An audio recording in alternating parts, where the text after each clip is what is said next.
नमस्कार साथियों, स्वागत है आपका इस वीडियो में। फ्रेंड्स, जैसा कि आप जानते हैं, बीपीएससी द्वारा जो भी कंडक्ट करवाए गए एग्ज़ाम्स हैं, उनके क्वेश्चंस को हम डिस्कस करते हैं और उनके क्वेश्चंस के डिस्कशन की जो ये सीरीज़ है टीचर्स रिक्रूटमेंट एग्ज़ाम वाली, जो कि बीपीएससी ने 24 से 26 अगस्त 2023 को कंडक्ट करवाया था और अब second phase of teachers recruitment exam भी करवाने वाली है दिसंबर में। तो हम पहले फेज के जो भी सवाल हैं, हर एक सब्जेक्ट के, चाहे वो हिस्ट्री हो, जियोग्राफी हो, पॉलिटी हो, इकोनॉमी हो, साइंस हो, मैथ्स हो, अलग अलग सब्जेक्ट्स के लिए हमने अलग अलग वीडियो बनाया हुआ है, जिसमें कि उन सब्जेक्ट से रिलेटेड क्वेश्चंस जो पूछे गए थे उनको डिस्कस किया गया है। आप हमारे चैनल पे बाकी सब्जेक्ट्स के वीडियो भी देख सकते हैं। इस वीडियो में हम हिस्ट्री के क्वेश्चंस को डिस्कस करेंगे। फ्रेंड्स, ये जो एग्ज़ाम हुआ था ये क्लास 1 to 5 के टीचर्स के लिए, क्लास 9 to 10 के टीचर्स के लिए और क्लास 11-12 के टीचर्स के लिए कंक्लूड किए जाएंगे। तो जितने भी क्लास के टीचर्स के लिए एग्ज़ाम हुआ था, अलग अलग पेपर्स हुए थे और उन अलग अलग पेपर्स में अलग अलग सब्जेक्ट्स के क्वेश्चंस पूछे गए थे। हर पेपर में तकरीबन जो है सारे सब्जेक्ट्स के क्वेश्चंस पूछे गए थे। तो जो हिस्ट्री के सवाल पूछे गए थे क्लास 1 to 5 के टीचर्स रिक्रूटमेंट एग्ज़ाम में, उसके फर्स्ट सेटिंग के 1 to 5 वाले क्लास के टीचर्स के लिए दो सेटिंग में एग्ज़ाम हुआ था, फर्स्ट सेटिंग, सेकंड सेटिंग। तो फर्स्ट सेटिंग के जो क्वेश्चन है हिस्ट्री के, लगभग 20 सवाल, 20 से कुछ ज़्यादा सवाल होंगे, जिनको हम इस वीडियो में डिस्कस करने वाले हैं। जिसमें से जो ये पहला सवाल आप देख सकते हैं, ये मेडिवल इंडिया का है। एंशियंट इंडिया यानी प्राचीन भारत से एक भी सवाल पूछा नहीं गया था। मध्यकालीन भारत से एक सवाल पूछा गया था, जो आप स्क्रीन पर देख रहे हैं और जिसको भी हम डिस्कस करेंगे। बाकी जो 20 के आसपास सवाल थे वो मॉडर्न इंडिया यानी आधुनिक भारत के सवाल थे। तो इन क्वेश्चंस को आप ध्यान से सुनिएगा, ध्यान से। अगर आप चाहें तो कोई नया फैक्ट मिले तो नोट भी कर लीजिएगा, क्योंकि आगे जो एग्ज़ाम होने वाले हैं, चाहे वो second phase of teachers recruitment exam हो या अगर आप 70th बीपीएससी की तैयारी कर रहे हैं, उन एग्ज़ाम्स में भी आने वाले जो भी एग्ज़ाम होंगे उसमें ये क्वेश्चन हो सकता है रिपीट हो जाए, क्योंकि कई बार बीपीएससी के क्वेश्चंस रिपीट होते हैं या उन क्वेश्चंस जो पूछे गए उनके अराउंड क्वेश्चन पूछ लिए जाते हैं। तो आप ध्यान से सुनिएगा और आप चाहें तो नोट भी कर सकते हैं। तो चलिए शुरू करते हैं। जो पहला सवाल है, जो सेट था मेरे पास, सेट ए, उसमें ये 36 नंबर पे क्वेश्चन है। क्या है सवाल? Ibn Battuta, the famous Muslim explorer who came to India during the regime of Muhammad bin Tughlaq, belong to which country? अब देखिए, इसमें ये जो क्वेश्चन है, ये सवाल तो आसान ही है, पर जो बीपीएससी अब सवाल पूछ रही है ना, उसमें क्या है कि क्वेश्चन में जो स्टेटमेंट है उसमें ही एक दो फैक्ट दिए गए हैं। तो आपको उन फैक्ट्स को भी याद रखना है सही जवाब के साथ साथ, क्योंकि हो सकता है आगे जो एग्जाम हो उसमें उन फैक्ट से रिलेटेड क्वेश्चन पूछ दिया जाए जो कि स्टेटमेंट में पहले से मौजूद था। जैसे इस सवाल में क्या दिया हुआ है? इब्न बतूता और मोहम्मद बिन तुगलक, यानी मोहम्मद बिन तुगलक के शासनकाल में भारत आए इब्न बतूता। ठीक, तो हमको ध्यान रखना पड़ेगा कि अगर सवाल पूछा गया कि इब्न बतूता जब भारत आए, उस वक्त भारत में किनका शासन चल रहा था, दिल्ली में किनका शासन चल रहा था? तो मोहम्मद बिन तुगलक। ठीक, एमबीटी। अब हम सवाल को समझते हैं। सवाल पूछ रहा है इब्न बतूता कौन से देश से आए थे या वो किस देश के थे। ठीक, तो इसका जो सही जवाब है फ्रेंड्स वो है मोरक्को। ठीक है, अफ्रीकन कंट्री है मोरक्को, वहाँ से आए थे ये। अब एक चीज़ समझते हैं, इब्न बतूता जो कि मोरक्को से भारत आए थे, भारत के अलावा इब्न बतूता और भी कई देश गए थे। 14th सेंचुरी में इब्न बतूता लगभग 21 साल की उम्र में घर से निकलते हैं, हज के लिए निकलते हैं, और उसके बाद ये पूरी दुनिया की यात्रा करते हैं, बहुत सारे कंट्रीज की यात्रा करते हैं, लगभग 30 साल ट्रैवल करते हैं और 44 कंट्रीज लगभग जो है उनकी यात्रा करते हैं।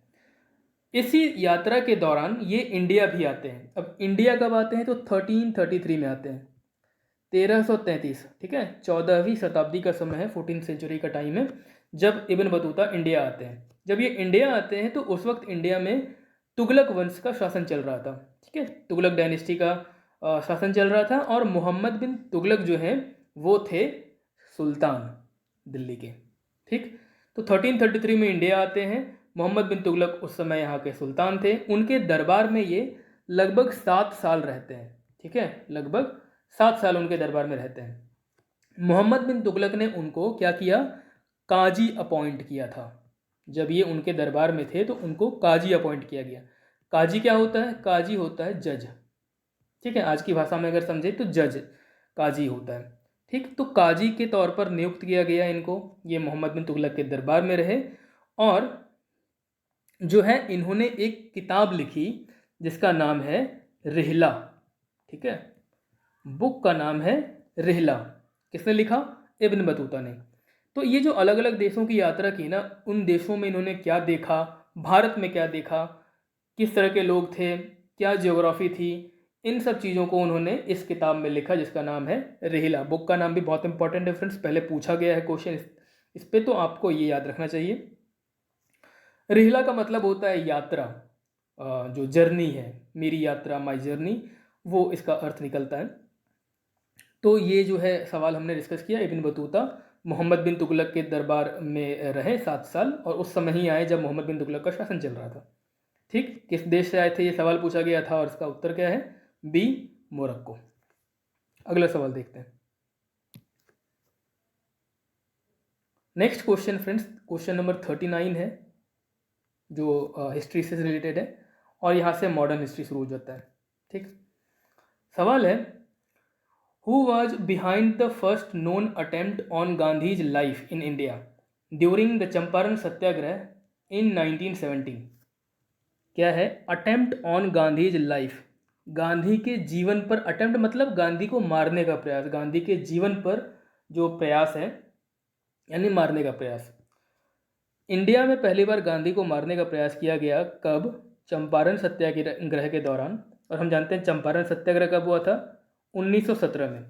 1915 में भारत आते हैं गांधी, ठीक, और 1917 में चंपारण जाते हैं, जहाँ पर जो इंडिगो प्लांटर्स है, नील की खेती कर रहे किसानों का जो आंदोलन था, उसमें गांधी शामिल होते हैं, ठीक। एक किसान का नाम जानते हैं हम, राजकुमार शुक्ल, जिन्होंने गांधी जी को बुलाया, और उनके बुलाने पर वो फिर चंपारण आते हैं और यहाँ पर सत्याग्रह करते हैं। 3 कठिया जो प्रथा थी वहाँ पर, जो 3/20 भाग पर जो है नील की खेती करनी पड़ती थी, मजबूरी थी किसानों की कि वो खेती करें, और उनको बेगार पे काम कराया जाता था, पैसे भी नहीं मिलते थे। तो इस तरह की जो व्यवस्था थी उसके विरोध में गांधी जी वहाँ पर जो है सत्याग्रह किया उन्होंने। कब? 1917 में। अब इस दौरान गांधी जी को मारने का प्रयास किया गया, उनकी डेथ जो है वो प्लान की गई। तो इसमें कौन जो है वो शामिल था? फर्स्ट नोन अटेम्प्ट, ये पहली बार गांधी पर भारत में हत्या का प्रयास हुआ था, और इसमें कौन सा इंसान शामिल था? A, doctor Grant, B, HS. Polak, C, Irwin, D, more than one, या E, none of the above. ये जो एग्जाम हुआ था इसमें 5 ऑप्शन थे, हालांकि बीपीएससी ने अब 4 ऑप्शन कर दिया है। जो 69th बीपीएससी हुआ था 30 सितंबर 2023 को, उसमें 4 ऑप्शंस थे, पर ये एग्ज़ाम उससे पहले लिया गया था, अगस्त में लिया गया था। तो सेकेंड फेज में हो सकता है कि 4 ऑप्शन देखने को मिले। तो इसका उत्तर क्या होगा फ्रेंड?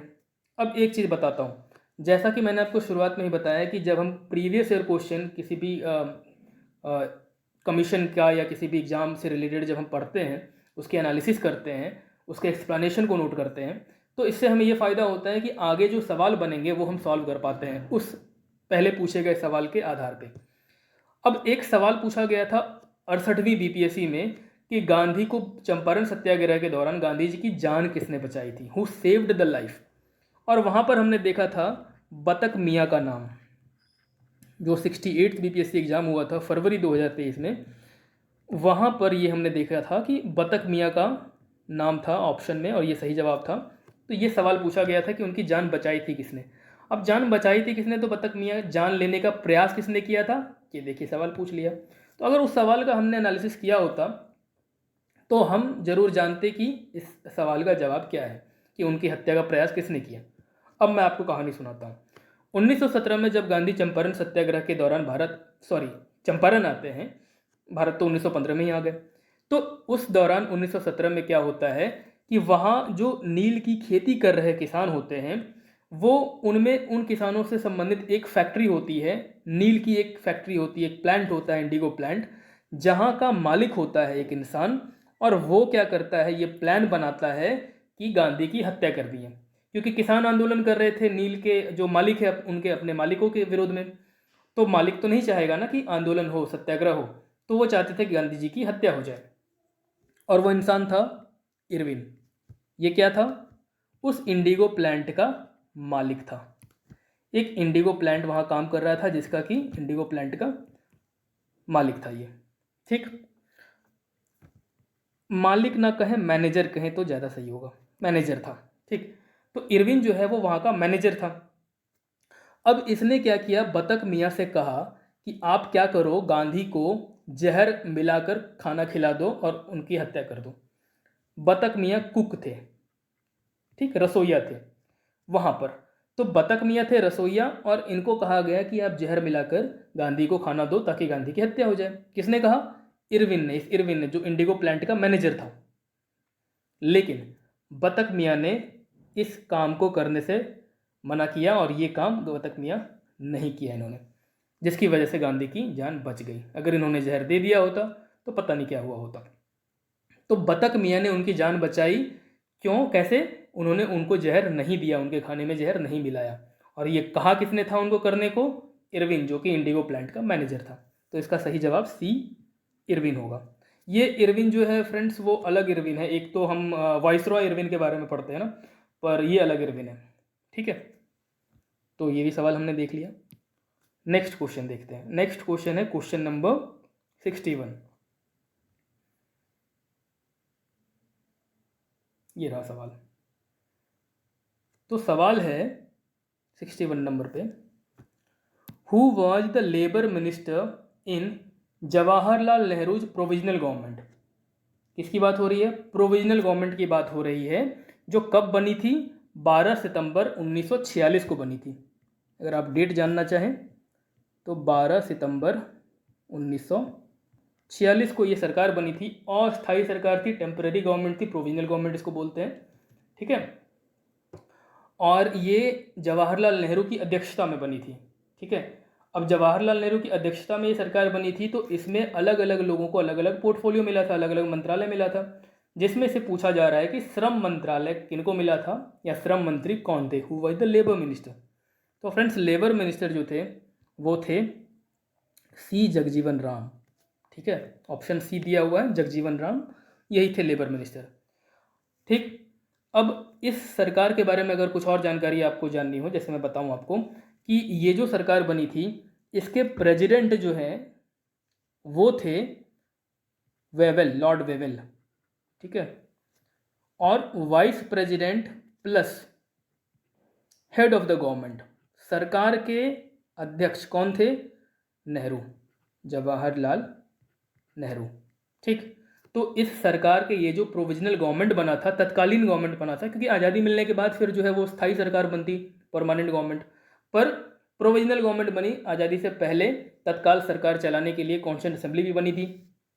तो इसके जो प्रेसिडेंट थे वो लॉर्ड वेवेल थे, और vice president plus head of the government कौन थे? जवाहरलाल नेहरू। मतलब सरकार के अध्यक्ष, सरकार के मुखिया जवाहरलाल नेहरू थे। ठीक है, हेड ऑफ द गवर्नमेंट। और अगर हम बात करें, ऑप्शन ए अरुणा आसफ अली दिया हुआ है, ऑप्शन बी राजगोपालाचारी दिया हुआ है। फ्रेंड्स, हम अगर आसफ अली की बात करें, यहाँ पर आसफ अली जो थे उनको आर्ट्स मिला था, यानी कला मंत्री, आर्ट्स, एजुकेशन एंड हेल्थ करके एक पोर्टफोलियो था, तो ये मंत्रालय मिला था। साथ में इंडस्ट्री एंड सप्लाई भी मिला था, इंडस्ट्री एंड सप्लाई भी। ठीक है, सॉरी, ये तो मैंने गलती से आसफ अली का नाम ले लिया, पर आसफ अली नहीं, माफ़ कीजिएगा, ये कौन थे? चक्रवर्ती राजगोपालाचारी। ठीक है, सॉरी, ये आसफ अली नहीं है। आर्ट्स एजुकेशन किनको मिला था? चक्रवर्ती राजगोपालाचारी को।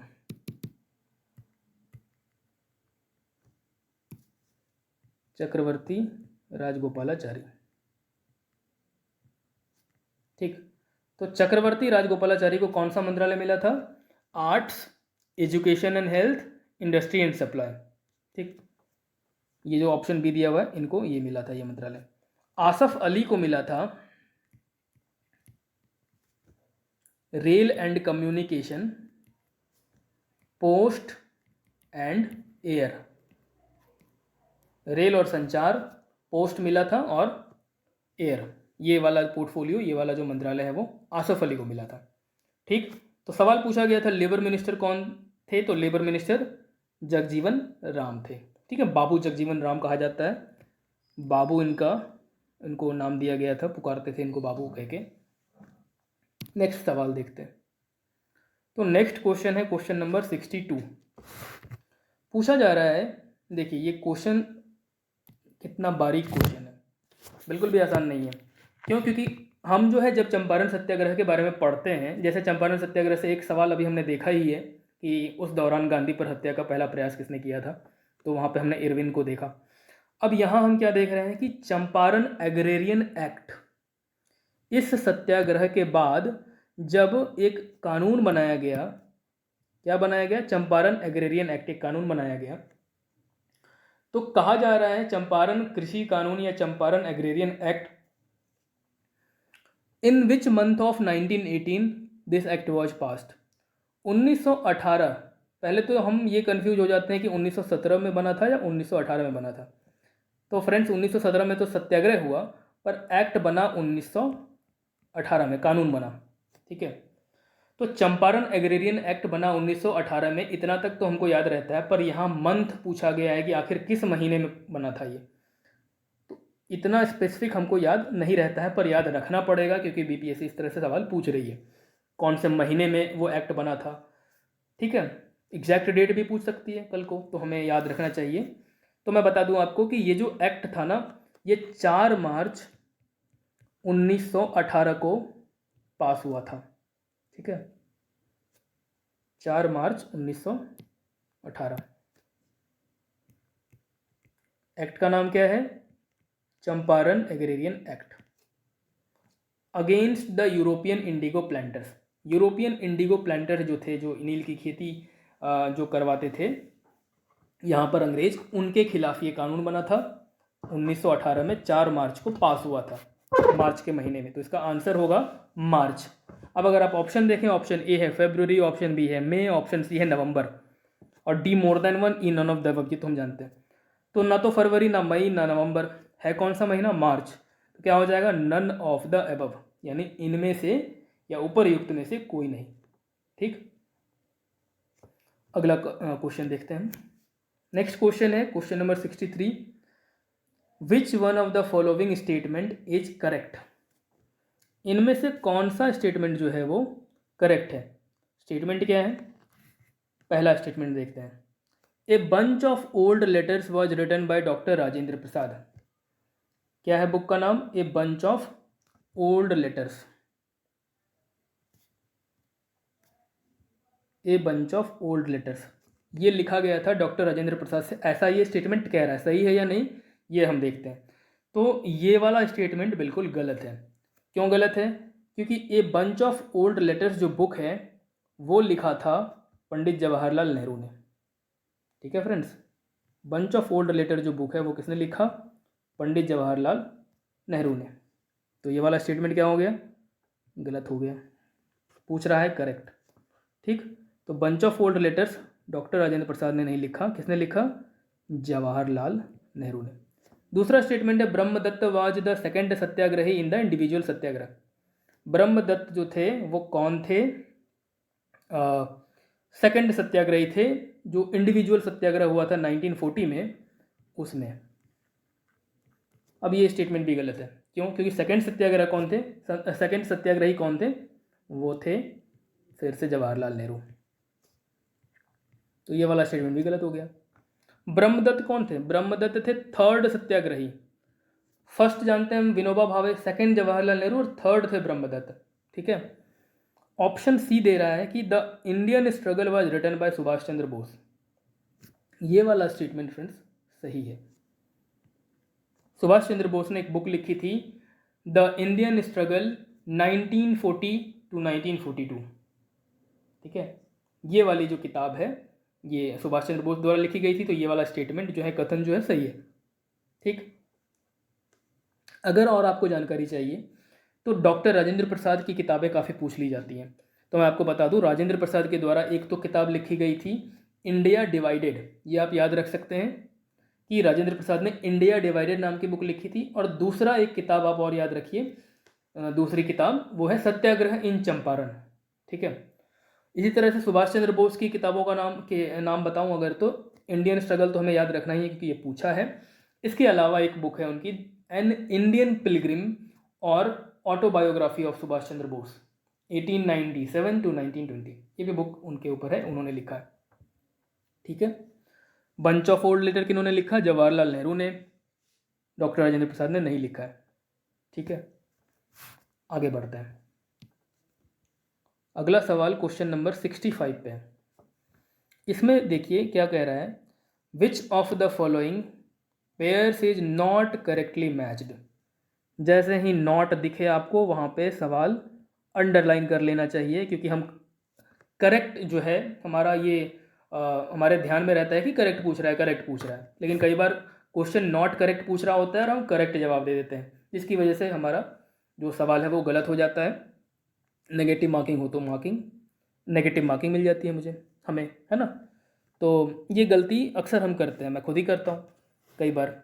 तो हमें ये कर लेना चाहिए कि जैसे ही नॉट दिखे, इस तरह का शब्द दिखे, ये हाईलाइट भी किया हुआ है, देखिए नॉट बोल्ड में किया हुआ है, हाईलाइट नहीं बोल्ड में लिखा हुआ, तो इसको हम अंडरलाइन कर लेंगे तो ध्यान में रहेगा कि हमको सवाल में गलत चीज़ें ढूंढनी है, ना कि सही चीज़ें। ठीक। पहला ऑप्शन क्या है? एडवोकेट ऑफ इंडिया दादा भाई नौरोजी, ये वाला जो है कथन गलत मिलाया हुआ है, यानी एडवोकेट ऑफ इंडिया नाम की कोई बुक दादा भाई नौरोजी ने नहीं लिखी थी। हम दादा भाई नौरोजी के बारे में जितना भी इतिहास में पढ़ते हैं, अगर आपको सामान्य जानकारी भी हो, आपने नॉर्मल किताबें पढ़ी हो, एनसीईआरटी की या लूसेंट पढ़ी हो, स्पेक्ट्रम पढ़ी हो, तो आपको दादा भाई नौरोजी के बारे में जो भी किताबें मिलती हैं, एक तो बुक आपको बहुत फेमस बुक मिलता है, poverty and un British rule in India. ये बुक तो हमें याद रखना ही चाहिए। बुक का नाम क्या है? Poverty and un British rule in India. दूसरी एक किताब उन्होंने लिखी, the wants and means of India. तो एडवोकेट ऑफ इंडिया नाम की कोई किताब हमने नहीं कहीं पढ़ा है, तो दादा भाई नौरोजी की ऐसी कोई किताब नहीं है। बी ऑप्शन है यंग इंडिया महात्मा गांधी। तो हम जानते हैं कि महात्मा गांधी यंग इंडिया के एडिटर कह लीजिए या राइटर कह लीजिए, वो थे। ठीक है, यंग इंडिया के महात्मा गांधी छापते थे। ठीक। और ऑप्शन सी है इंडियन स्पेक्टेटर सुरेंद्र नाथ बनर्जी। अब ये वाला जो कथन है वो भी गलत कथन है, क्योंकि इंडियन स्पेक्टेटर जो है वो एक मैगजीन हुआ करती थी अंग्रेजी में, और इसको जो है, इसका संबंध जो है वो बीएम मलबरी से है। ठीक है, समाज सुधारक थे बीएम मलबरी, तो उनसे संबंध है, न कि सुरेंद्र नाथ बनर्जी से। तो ये वाला स्टेटमेंट भी क्या हो गया, ये वाला ऑप्शन भी क्या हो गया, गलत। पूछ रहा है नॉट करेक्ट, तो कौन कौन से स्टेटमेंट नॉट करेक्ट है? ए और सी नॉट करेक्ट है। तो अगर दो स्टेटमेंट नॉट करेक्ट है तो सही जवाब क्या होगा? D more than one. ठीक है, D more than one. More than one of the above are not correct. कौन कौन सा? एडवोकेट ऑफ इंडिया दादा भाई नौरोजी ने नहीं लिखा है, इंडियन स्पेक्टेटर सुरेंद्र नाथ बनर्जी ने नहीं लिखा। सुरेंद्र नाथ बनर्जी के बारे में हम जानते हैं कि उन्होंने एक बुक लिखी, a nation in making, important book है, आप चाहे तो नोट कर सकते हैं। और एक मैगजीन या कह लीजिए जर्नल वो पब्लिश करते थे, एडिट करते थे। तो एडिटर थे वो किसके? द बंगाली।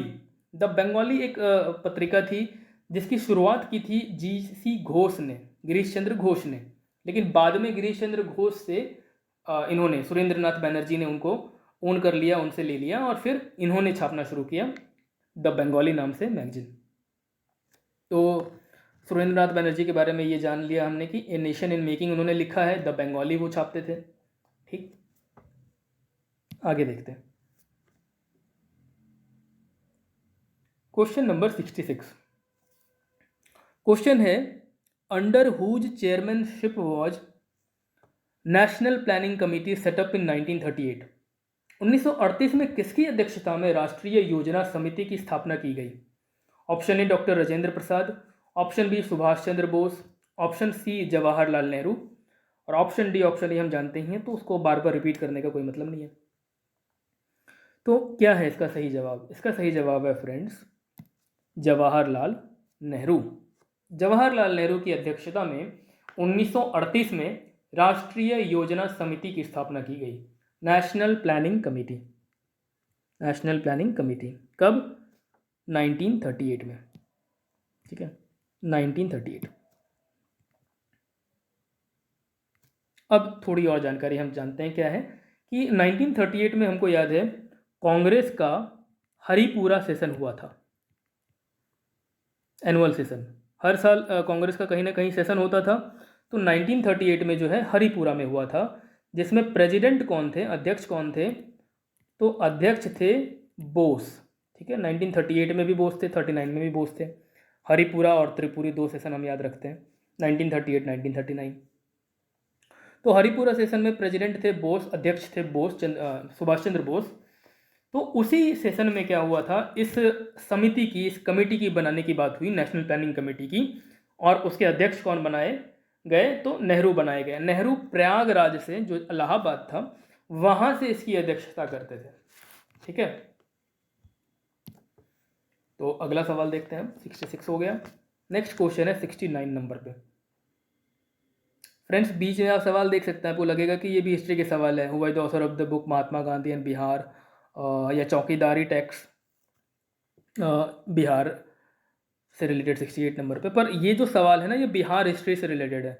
तो आप हमारे चैनल पे बिहार हिस्ट्री या बिहार स्पेशल जो सेक्शन है, वहाँ पे ये वाले क्वेश्चन सारे वो डील किए गए हैं, उनकी एनालिसिस आप उस वीडियो में देख सकते हैं। बिहार से सारे सवाल जो है, हिस्ट्री के सवाल जो बिहार से संबंधित हो, या जियोग्राफी के सवाल जो बिहार से संबंधित हो, उसके लिए अलग वीडियोज हैं, तो आप उसको देख सकते हैं। यहाँ हम सिर्फ इंडियन हिस्ट्री की बात करेंगे। ठीक है, बिहार के लिए अलग से वीडियो। 69 नंबर पे देखते हैं क्या सवाल है। The female freedom fighter popularly known as the grand old lady of the independence movement was.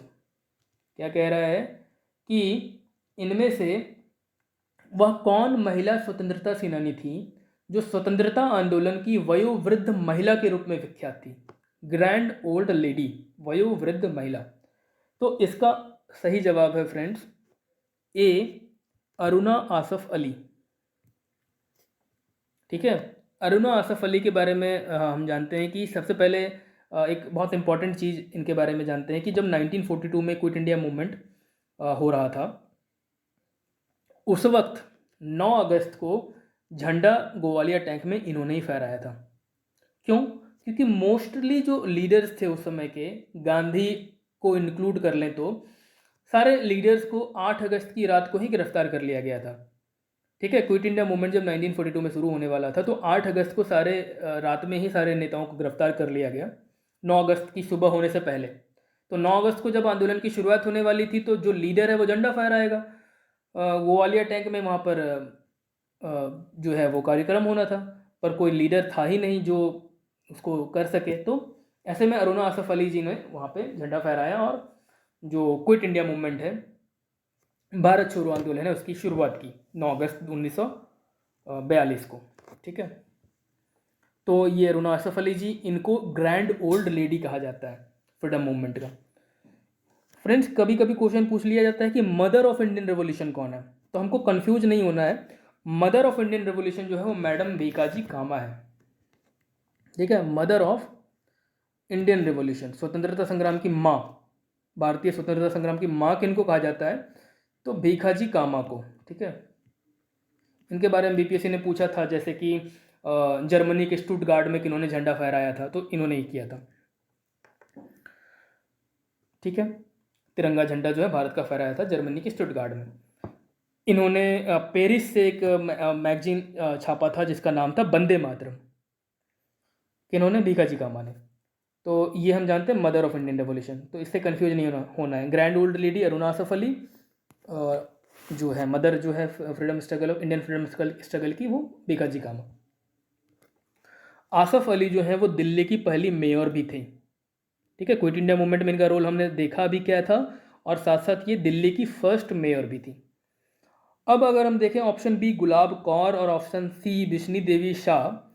Friends, ये जो नाम है ना, ये बुक्स पे तो नहीं मिलते हैं, पर अभी जो आज़ादी का Amrit Mahotsav government of India चला रही थी, 75 ईयर्स ऑफ इंडियन इंडिपेंडेंस, 75 साल आज़ादी के होने के बाद जो आज़ादी का अमृत महोत्सव मनाया गया, उस दौरान क्या हो रहा था ना कि बहुत सारे जो स्वतंत्रता संग्राम में पार्टिसिपेट करने वाले ऐसे लोग जिनके बारे में हम नहीं जानते हैं, उनके बारे में भी लोगों को जागरूक करने का काम किया गया। तो सरकार जो है वो चाहे ऑल इंडिया रेडियो से प्रचार करना हो या गवर्नमेंट की वेबसाइट से प्रचार करना हुआ, तो बहुत सारे स्वतंत्रता संग्राम के जो लोग थे उनको उनके बारे में बताया गया। तो कुछ महिलाएं जो थी उनमें से एक गुलाब कौर, के बारे में भी जो है वो आज़ादी का अमृत महोत्सव उस कार्यक्रम में ही बताया गया जो है। इन्होंने एक बुक लिखी थी, आप नोट कर सकते हैं, गदर दी धी। तो सवाल क्या है, एट विच प्लेस बाल Gangadhar Tilak organised home rule league इन 1916। 1916 में होम रूल लीग की स्थापना बाल गंगाधर तिलक ने कहाँ की थी? Option A Poona, option B Bombay, option C Nagpur. तो इसका सही जवाब है ऑप्शन ए पूना। ठीक है फ्रेंड्स, अप्रैल 1916 में, अब महीना भी हमको याद रखना पड़ेगा क्योंकि महीना भी पूछ ले रहा है ना बीपीएससी। चंपारण एग्रेरियन एक्ट का भी पूछा देखा हमने कि 1918 में कब ये पास हुआ था। तो 1916 के अप्रैल में बाल गंगाधर तिलक ने होम रूल लीग की स्थापना की थी। और अगर हम जानना चाहें कि कहाँ पर की थी, ठीक है, होम रूल लीग की स्थापना अप्रैल 1916 में कहाँ पे की थी, तो एग्जैक्टली ये जो स्थापना हुई थी ना, ये शुरुआत में बेलगाम में हुई थी। बेलगाम कहाँ है? बेलगाम है कर्नाटका में। ठीक है, कर्नाटका में बेलागावी नाम के ज़िले में, वहाँ बेलगाम था। तो वहीं पर इसकी स्थापना की गई थी, पर इसका हेडक्वार्टर जो है वो कहाँ बनाया गया? पूना में। ठीक है, इसके अलावा फ्रेंड्स एनी बेसेंट के बारे में जानते हैं कि उन्होंने भी जो है क्या किया था? होम रूल लीग की स्थापना की थी। तो एनी बेसेंट ने होम रूल लीग की जो स्थापना की वो की थी मद्रास में। कब किया था उन्होंने? सितंबर 1916 में। ठीक है, तो अप्रैल 1916 में बाल गंगाधर तिलक ने, सितंबर 1916 में एनी बेसेंट ने, सेम ईयर लेकिन महीना अलग अलग है। बाल गंगाधर तिलक ने बेलगाम में हेडक्वार्टर पुणे को बनाया, पूना को। एनी बेसेंट ने मद्रास में स्थापना की और इसका मुख्यालय मद्रास में था। ठीक है, नेक्स्ट क्वेश्चन, क्वेश्चन नंबर 72। ये फिर बीच में जो सवाल है वो बिहार वाले में हमने डील किया है उसको, हुकार मैगजीन जो है वो। क्वेश्चन है 72 नंबर पे, which English general showed tribute to Rani of Jhansi saying that here lay the woman who was the only man among the rebels. पूछ रहा है कि इनमें से किन्होंने, कौन से अंग्रेज सैन्य अधिकारी ने ये कहा था झांसी की रानी के लिए कि यहाँ वह औरत सोई हुई है जो विद्रोहियों में एकमात्र मर्द थी। जब झांसी की रानी लक्ष्मीबाई की डेथ हुई तो श्रद्धांजलि देते हुए इन्होंने कहा था, इन्होंने झांसी की रानी के साथ युद्ध भी किया था। क्या नाम है? तो देखते हैं, option A Hugh Rose, option B Campbell, option C Hudson. तो ऑप्शन ए ह्यू रोज है। कई बार कई जगह ये क्वेश्चन पूछा गया है फ्रेंड्स, बहुत इंपॉर्टेंट क्वेश्चन है, कई बार रिपीट हो चुका है। ह्यू रोज ने ऐसा कहा था झांसी की रानी लक्ष्मीबाई के लिए। बेसिक सोर्स में आपको दिया हुआ है, लूसेंट तक में दिया हुआ है। आगे देखते हैं, question number 73।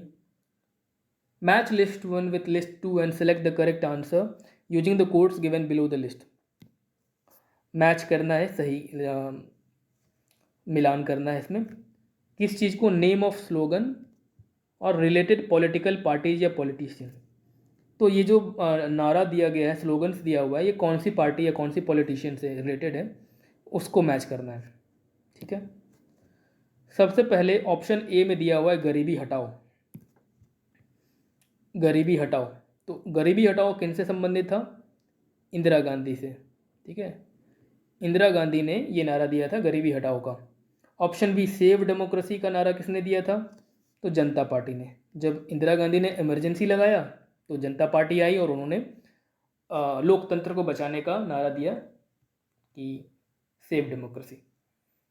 Option C land to the tiller, यानी जो जोतता है जमीन उसी की होनी चाहिए वो जमीन। ठीक, तो ये नारा था लेफ्ट फ्रंट का। ठीक है, लेफ्ट फ्रंट, लेफ्ट फ्रंट की जो सरकार होती है, जो पार्टियां होती उसकी, उसका नारा था। Option D protect the self respect of Telugus, ये था एनटी रामाराव जो कि आंध्रा रीजन के नेता थे उनका।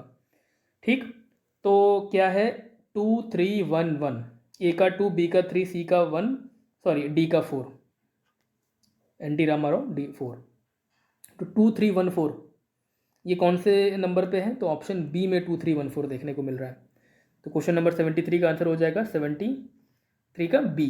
ठीक है, तो गरीबी हटाओ इंदिरा गांधी, गरीबी हटाओ जो है वो जब इंदिरा गांधी ने 5th 5 ईयर प्लान जो सरकार ने शुरू किया था ना, 5th 5 ईयर प्लान, इकॉनमी में हम पढ़ते हैं 5 ईयर प्लान्स, तो उसमें 5th 5 ईयर प्लान, ठीक है, 5 पंचवर्षीय योजना जो है 5वीं, जो कब से कब तक थी?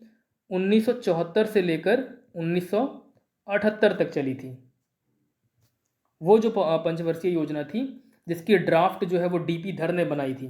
ठीक है, अब ये सब इकोनॉमिक्स के फैक्ट्स हैं, यहाँ मैं बता दे रहा हूँ फिर भी कि 5वीं जो पंचवर्षीय योजना 74 से 78 चली थी जिसकी ड्राफ्ट जो है वो डीपी धर ने बनाया था, उसी दौरान इंदिरा गांधी ने प्रधानमंत्री इंदिरा गांधी ने ये नारा दिया था, गरीबी हटाओ। Next question 74। तो अगला सवाल क्या है? Question number 74, which of the following was formed under the influence of Russian revolution and USSR. तो रशियन रेवोल्यूशन और यूएसएसआर के इन्फ्लुएंस के तौर पर, प्रभाव के तौर पर, रूसी क्रांति के प्रभाव के तौर पर इनमें से कौन सी संस्थाओं का निर्माण हुआ था? Option A the Communist Party of Great Britain, option B the conference of the peoples of the East, option C the Comintern. Option A जो है Communist Party of Great Britain, ये 1919 में बनी थी और रशियन रेवोल्यूशन के बाद उसके प्रभाव के तौर पर भी बनी थी, तो ये सही है। सॉरी 1919 नहीं, 1920। The conference, option B the conference of the peoples of the east 1920 में ये भी बनी है। एक चीज़ यहाँ, रशियन रेवोल्यूशन जो है वो 1917 में शुरू हुई थी और 23 तक चली थी। फेज हमको याद रखना ज़रूरी है ताकि हम समझ पाएँ कि ये कब हुआ और इसके प्रभाव के तौर पर क्या क्या हुआ। ऑप्शन सी द कॉमिंटन, कॉमिंटन जो है वो शॉर्ट में कम्युनिस्ट इंटरनेशनल जो संस्था है उसको बोलते हैं। ठीक है, 1919 में बनी ये और कम्युनिस्ट इंटरनेशनल इसका नाम है। ठीक, तो ये भी सही है। तो अगर एक से ज़्यादा सही है तो क्या हो जाएगा? Option D, more than one of the above. अब हम अगर याद रखना चाहें तो कम्युनिस्ट पार्टी इंडिया में जो बनी थी उसका भी हम रख सकते हैं याद कि वो कब बनी थी। तो वो बनी थी 1925 में। ठीक है, और उसके फाउंडर थे M.N.. Roy. M.N.. Roy, he was the founder of Communist Party of India which was formed in 1925. Next question 75 number पे ये क्वेश्चन है और ये क्वेश्चन मुझे बेसिक सोर्स में जैसे कि एनसीईआरटी में नहीं मिला, कहीं आपको कहीं मिले तो आप बताइएगा, पर ये डिफिकल्ट क्वेश्चन माना जाएगा। द बेसिक क्या है question number 75, who said the basic cause of problems facing Bharat is the neglect of its national identity. क्या मतलब हुआ इसका? कि अपनी राष्ट्रीय पहचान की उपेक्षा भारत की समस्याओं का मूलभूत कारण है। इंडिया में जो प्रॉब्लम्स है उसका सबसे बेसिक, सबसे इंपॉर्टेंट कारण क्या है? वो है कि हमारी नेशनल आइडेंटिटी को हम नेग्लेक्ट करते हैं, अपनी राष्ट्रीय पहचान की उपेक्षा करते हैं। ऐसा किसने कहा था? तो ऐसा कहा था दीनदयाल उपाध्याय ने। Option A, Deendayal Upadhyaya. ठीक है, अगर दीनदयाल उपाध्याय के बारे में हम और जानना चाहें तो ये लीडर थे भारतीय जनसंघ के, भारतीय जनसंघ, बीजेपी से पहले ये पार्टी थी, बाद में इसके लीडर सिंह जो है उन्होंने बीजेपी पार्टी बनाया, भारतीय जनता पार्टी जो हम अभी देखते हैं, तो उसकी पूर्ववर्ती कह सकते हैं भारतीय जनसंघ। ठीक है, और दीनदयाल उपाध्याय ने एक मंथली पब्लिकेशन शुरू किया था जिसका नाम था राष्ट्र धर्म।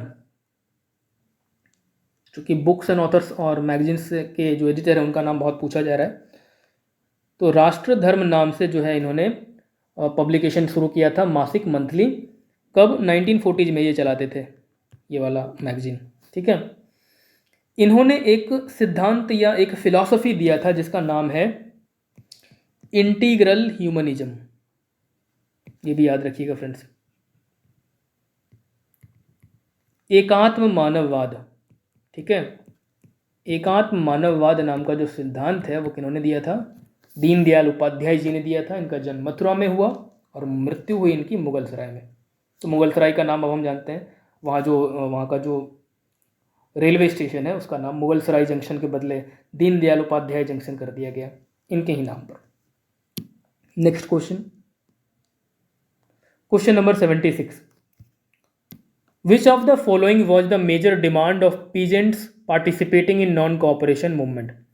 जो नॉन कोऑपरेशन मूवमेंट हुआ, ठीक है, तो उस असहयोग आंदोलन हुआ, उसमें जो खेतीहर थे, जो पीजेंट थे, किसान थे, उनकी सबसे प्रमुख मांग क्या थी?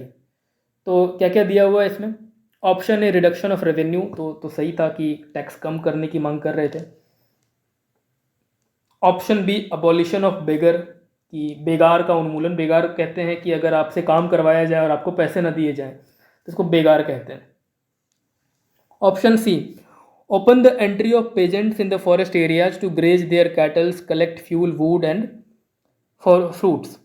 तो पशुओं को चराने दिया जाए और जंगल में जो ईंधन की लकड़ी होती है, फल होता है, इन सब चीज़ों को वहाँ से लोगों को लेने दिया जाए, जो कि पहले लोग स्वतंत्र रूप से लेते थे, पर अंग्रेज़ों ने इस पर रोक लगा दी थी, एंट्री पे बैन किया हुआ था। तो उसकी एंट्री को ओपन करना, जो जंगल है, फॉरेस्ट एरियाज हैं, उनको, ये भी मांग थी किसानों की। तो ऑप्शन डी हो जाएगा इसका, मोर देन वन, क्योंकि सारे statement option A B C सही है। अगला सवाल, मॉन्टेस्क्यू प्रपोज्ड। अब इसको पॉलिटी का सवाल भी मान सकते हैं और हिस्ट्री का भी सवाल मान सकते हैं, पर पॉलिटी का मानना चाहिए इसको, क्योंकि पॉलिटी के एनसीईआरटीज में आपको ये मिल जाएगा, ये वाला फैक्ट, ठीक है। मॉन्टेस्क्यू ने प्रपोज किया था जो डिवीजन ऑफ पावर, कि लेजिस्लेचर, एग्जीक्यूटिव और जुडिशरी के बीच डिवीजन ऑफ पावर हुआ। तो कौन सी किताब में किया था? तो जो है बुक उनकी स्पिरिट ऑफ लॉ है, ठीक है। पॉलिटी वाला जो वीडियो है हमारा, उसमें भी ये वाला क्वेश्चन डिस्कस किया गया, आप वहाँ पर और डिटेल में देख सकते हैं। नेक्स्ट देखिए, क्वेश्चन नंबर 78 पे है, हिस्ट्री। अब ये वाला जो सवाल है ना, इसका पहले सवाल देखते हैं, क्योंकि क्वेश्चन बदल दिया है अभी किसी ने, सॉरी आंसर बदल दिया है अभी किसी ने। विच of the following was the main cause of deforestation during the British rule in India? अंग्रेजों के शासनकाल में बहुत सारा जंगल जो है वो काटा गया। इसके पीछे का मेन कारण क्या था, मुख्य कारण क्या था? तो पहला है to meet the demand, A to meet the demand of sleepers on the railway tracks and supply of timbers for the royal navy. तो रेलवे के जो मार्ग होते हैं, रेल का जो रूट होता है, ट्रैक्स होता है, उस पर आप लकड़ी देखते हैं, है ना, तो वो जो लकड़ी होती है उसको स्लीपर बोलते हैं, ठीक। जो आप बीच में बिछाए हुए देखते हैं उसको स्लीपर बोलते हैं। तो वो जो लकड़ी होती है वो कहाँ से लाया जाता है? जंगल से लकड़ियों को काट कर लाया जाता है, उसी से बनाया जाता है, ठीक। तो अब उसकी वजह से जंगलों को काटा गया, एक तो ये बात है। और रॉयल नेवी के लिए टिम्बर्स जो है, लकड़ी जो है, इमारती लकड़ी जो है, वो भी उपलब्ध कराने के लिए, जो शाही नौसेना थी, अंग्रेज़ों की नौसेना। Option B to meet the demand of planned forest and plantation of tea and coffee. तो जंगल जो थे प्लान्ड फॉरेस्ट, उसकी डिमांड को पूरे करने के लिए, और टी और कॉफ़ी की प्लांटेशन के लिए, इसके लिए काटा गया। Option C to improve land to meet the demand of expanded cultivation, यानी कल्टीवेशन की जो भूमि है, खेती की जो भूमि है, उसको बढ़ाने के लिए। अब देखिए, सारे कारण तो कहीं ना कहीं सही है कि रॉयल नेवी के लिए टिम्बर्स लकड़ी चाहिए थी, रेलवे के ट्रैक के लिए स्लीपर चाहिए था, टी और कॉफ़ी के प्लांटेशन, पर टी और कॉफ़ी के प्लांटेशन ये इतना इम्पोर्टेंट नहीं है, पर कारण मान सकते। पर यहाँ पे पूछा गया है मेन कॉज, तो मेन कॉज जो है बीपीएससी के अनुसार ऑप्शन सी है, जो खेती की ज़मीन है वो बढ़ाने के लिए, ताकि ज़्यादा से ज़्यादा ज़मीन पे खेती हो सके, इसके लिए जंगलों को काटा गया, पेड़ों को काटा गया, ठीक है। नेक्स्ट क्वेश्चन देखते हैं।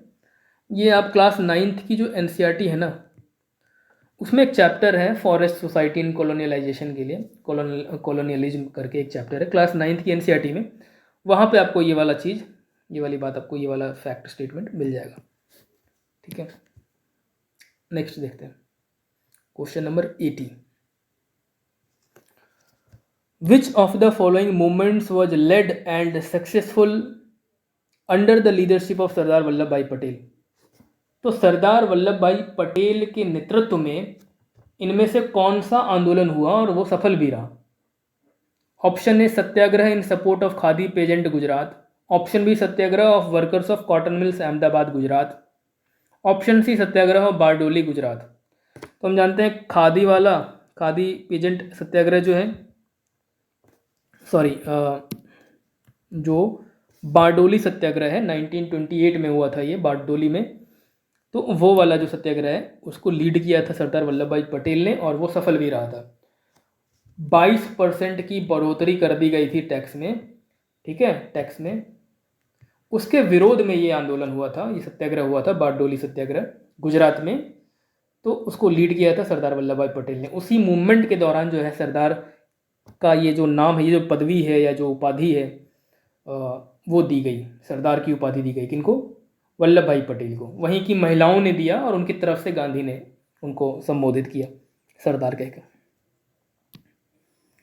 अगला सवाल देखते हैं, क्वेश्चन नंबर 80 हो गया, इसके बाद 81। विथ रेफरेंस टू, अब ये फिर से वर्ल्ड हिस्ट्री है। With reference to India in great depression started in 1929। Great depression हुआ था 1929 में, महामंदी। इसके बारे में आप इतिहास में भी पढ़ेंगे और इकोनॉमिक्स में भी पढ़ेंगे, ठीक है। तो जो ये मंदी हुई थी उसके बारे में पूछा गया है कि उसका मेन कॉज क्या था। Main cause of deforestation during the, sorry main cause, गलती से मैंने ये कह दिया।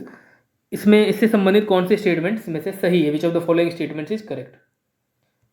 और हमको याद रखना है कि ये भारत के संदर्भ में पूछ रहा है, इनमें से कौन सा स्टेटमेंट सही है। Option A, the depression adversely affected Indian trade, कि इन्होंने इंडियन ट्रेड को बहुत नुकसान पहुंचाया। महामंदी होगी तो ट्रेड को नुकसान तो पहुंचेगा ही, सही बात है। Option B, the depression adversely affected Indian peasants, farmers, export and import. अब ट्रेड को नुकसान पहुंचेगा तो एक्सपोर्ट इम्पोर्ट को भी तो नुकसान पहुंचेगा ही ना, ये भी सही बात है। Option C, the impact of depression on India indicates that how integrated the global economy had become by early 20th century, कि इंडिया पर जो इसका प्रभाव पड़ा भारत पर, उससे ये संकेत मिलता है कि जो विश्व की अर्थव्यवस्था है, जो वर्ल्ड इकोनॉमी है, वो कितना ज़्यादा ग्लोबलाइज्ड है, कितना ज़्यादा इंटीग्रेटेड है, कितना ज़्यादा एकीकृत है। तो ये भी सही बात है, क्योंकि पूरी दुनिया एकीकृत है, इसीलिए कहीं भी महामंदी हो किसी भी कोने में, उसका प्रभाव दूसरे देशों पर भी देखने को मिलता है, क्योंकि पूरी दुनिया लिंक्ड हो गई 20th सेंचुरी से। ठीक, तो अब इसका आंसर क्या हो जाएगा? डी, मोर देन वन, क्योंकि option A, option B, option C तीनों सही है। तो ऑप्शन डी हो गया सही, more than one. Next question 83 पे है। एज पर एंगस मैडिसन्स बुक, अब फिर से ये एक डिफिकल्ट सवाल माना जाएगा। एंगस मैडिसन की एक किताब है, the world economy historical statistics. What was the contribution of Bharat या India in percentage in world GDP during ancient time. प्राचीन काल में भारत का क्या जो है अंशदान कह लें या शेयर कह लें वर्ल्ड की जीडीपी पे, ठीक है। बुक का नाम है हिस्टोरिकल स्टैटिस्टिक्स। उसके अनुसार जो है भारत कितना परसेंट जो है जीडीपी का, मतलब दुनिया की जीडीपी में भारत का क्या हिस्सा था। तो इसका आंसर हो जाएगा ऑप्शन ए, 32%, ठीक है। अब हो सकता है किसी एग्जाम में इस बुक का नाम पूछ ले, the world economy historical and statistics किसने लिखा, तो ये लिखा था एंगस मैडिसन ने। Next question, match list 1 with list 2 and select the correct answer using the codes given below.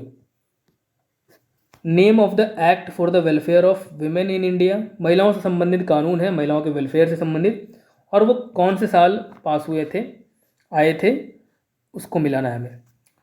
The special marriage act, option statement A, ये कौन से साल आया था, तो ये आया था द स्पेशल मैरिज एक्ट कब, 1954 में। ए का हो जाएगा 2। फिर है B, the dowry prohibition act, ठीक है, दहेज पर प्रतिबंध लगाने वाला ये कानून था, दहेज निषेध अधिनियम। तो ये कब आया था, ये आया 1961 में, ठीक है। तो विशेष विवाह अधिनियम स्पेशल मैरिज एक्ट आया 1954 में, 1954 में। डाउरी प्रोहिबिशन एक्ट दहेज निषेध अधिनियम आया 1961 में।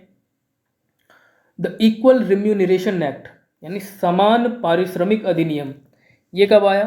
ये आया 1976 में, ठीक है, 1976 में आया इक्वल रिम्यूनरेशन एक्ट। और जो डी पे है, डी वाला एक्ट क्या है? The indecent representation of women prohibition act यानी कि नारी अशिष्ट प्रतिनिधित्व प्रतिषेध अधिनियम। ये कब आया? ये आया 1986 में, 1986 में, ठीक। तो ऑप्शन ए का 2 है, बी का 4 है, सी का 1 है, डी का 3 है, यानी 2 4 1 3, यानी स्टेटमेंट ऑप्शन ए जो है इसका सही जवाब होगा, ठीक।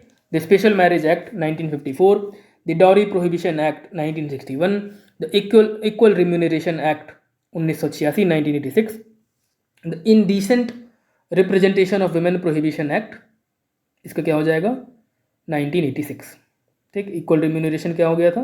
1976, 76 वो वाला 86 है।